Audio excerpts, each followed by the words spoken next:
The David Pakman Show at davidpakman.com. A Norwegian consumers group has produced a 32-hour webcast of people going through the fine print of terms, of terms and conditions of downloadable apps. Yeah. Something that is rarely read by anyone. Yeah. Myself included. What about you? Do you ever read those? No. The other day, I don't remember what company it was, but someone took a screenshot of the terms and conditions, and they were, you know when you fill out a form, and sometimes below that, there's terms and conditions for the privacy.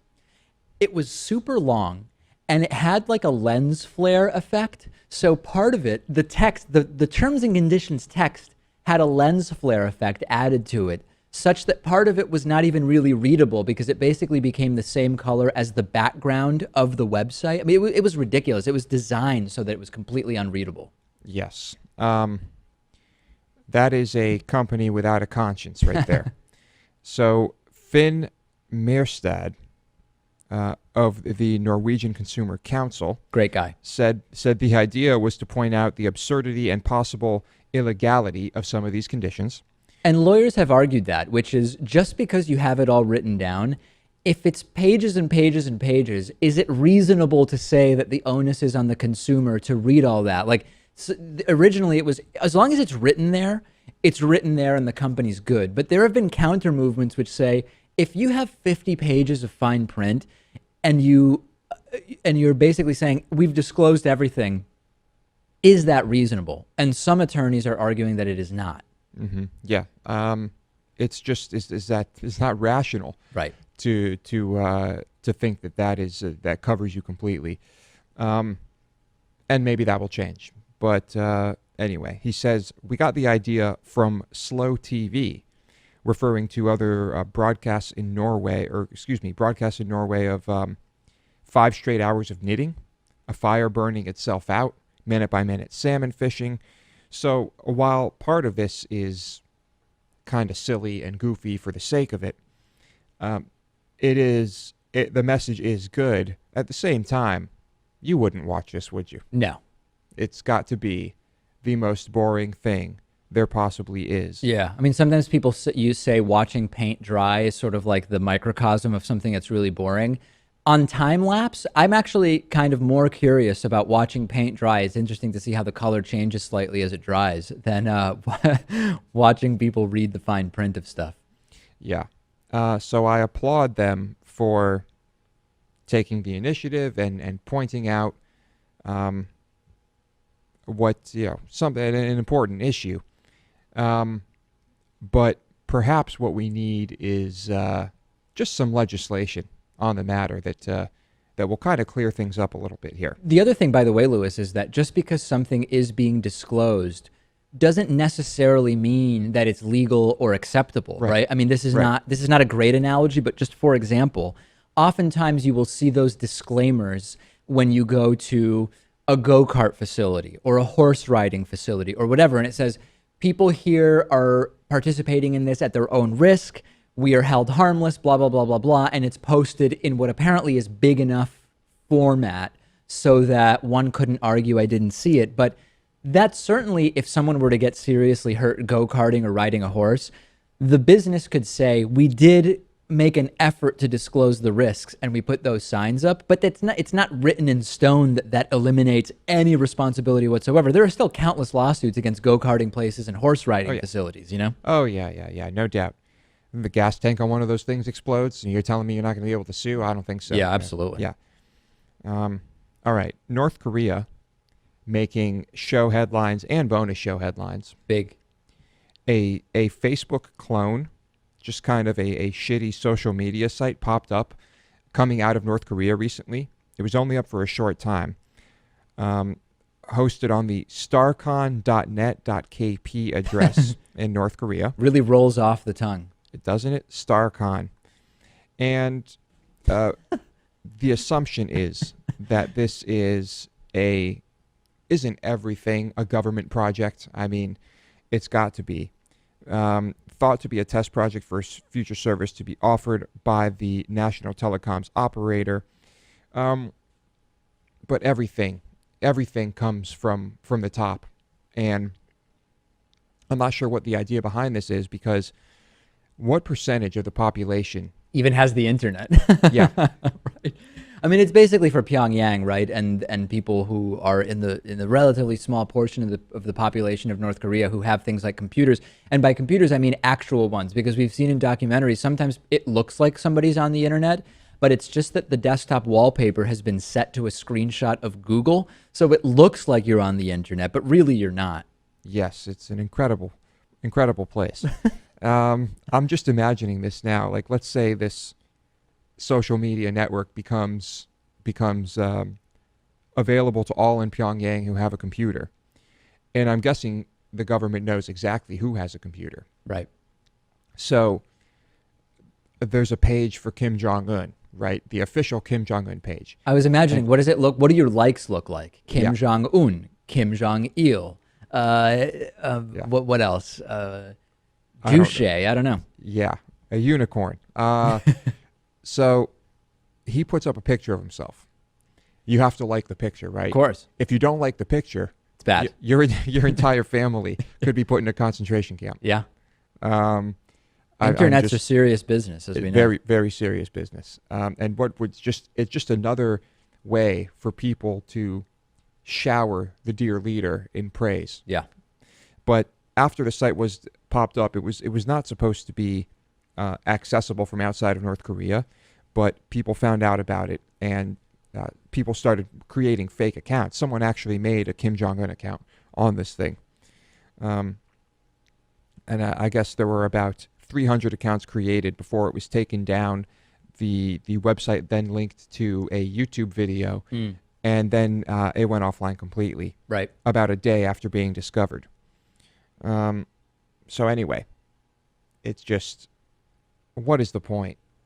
What's the point if you're not going to share it with the outside world? Because I don't get it. I would think that the point would be, look what we're doing. We Yeah. have our own social network. We're so We're Western. technologically We're advanced. cool. Yeah, right. Yeah, we're cool. Kim Jong-un is cool. What a piece of shit. God, I fucking hate that guy. Okay. Nifty little invention here on smuggling beers into places. Basically in a coffee cup. So the invention is just the lid. I'm not sure why I'm so fascinated with this. It seems, I don't know, to most people this might be just way too stupid to be a story covered anywhere. But everyone's carrying around a coffee cup, right? Right. But what if you could have a beer in that coffee cup? So the lid attaches to a can of beer in such a way that after you open the beer, it kind of creates a seal around it. So the other, you're not getting air in from other places. It snaps on to the top of most cans, regular sized cans.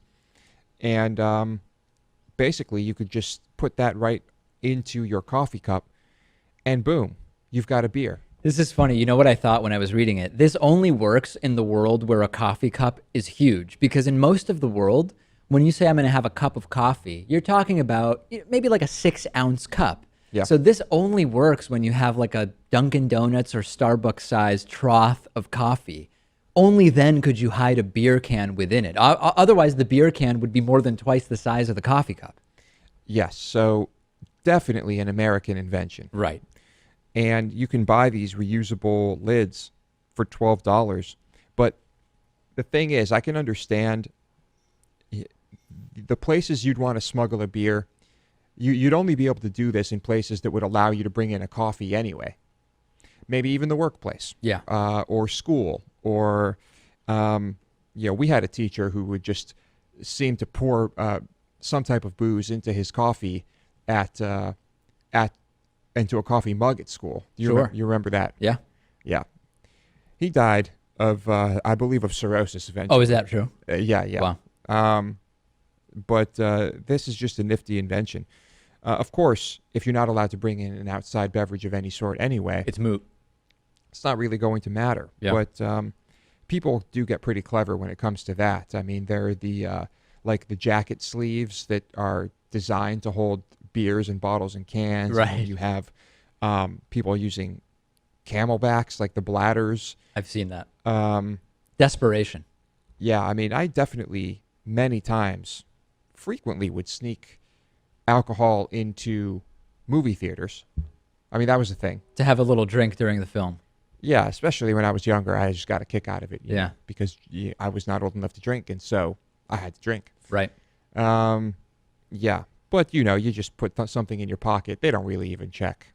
No, typically not. What's the greatest length you've had to go to smuggle something in somewhere? Just put something in my girlfriend's purse. That's it. Yeah. There was never a time where you had to sneak anything in anywhere that you went to greater lengths than that. Well, when I brought a knife on a plane, I had to do more to hide that. But no, other than that, no. Yep, I did that. I didn't have to do anything. Yeah, right. Anything you want to add? I have a couple announcements. Number one, I'll remind you that we are doing live calls again Thursday. That's tomorrow, June 2nd, 1:15 p.m. Eastern time. We'll be taking live calls 617. Crap, I forgot the number. I think it's 617-830-4750. Does that sound right to you, Lewis? I don't know. Good. That's number one. It was a great success last time. We'll do it again. We'll take calls. We're allotting a little bit more time than we did last week to try to take a bunch, and we'll take them rapid fire.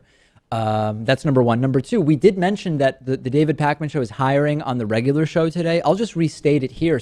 Maybe there's people who only listen to the bonus show or might have missed that part of the regular show. So we are hiring. We're going through a normal hiring process for a producer position, but we are also mentioning it on the show because there could be great people that are viewers of the show. To be number one, top level, the position is based in the Boston area. It's a physical in-person position, not a telecommute position. You must live here starting around August 1st. The position will be at least a heavy part-time position. And for the right person with the right skill set, it'll be a full-time position.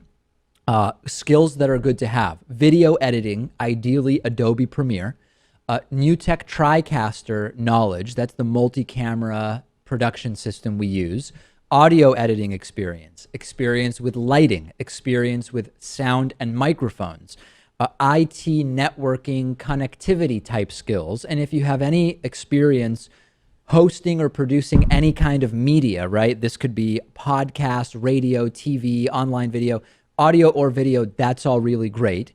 You don't have to have all of these skills, but the more of them that you have, the better you will fit for the position we're looking to hire.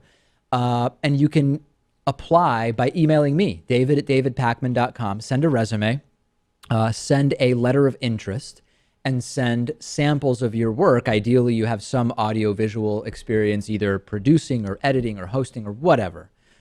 So that's the deal, Lewis. And with that, I will turn it back over to you.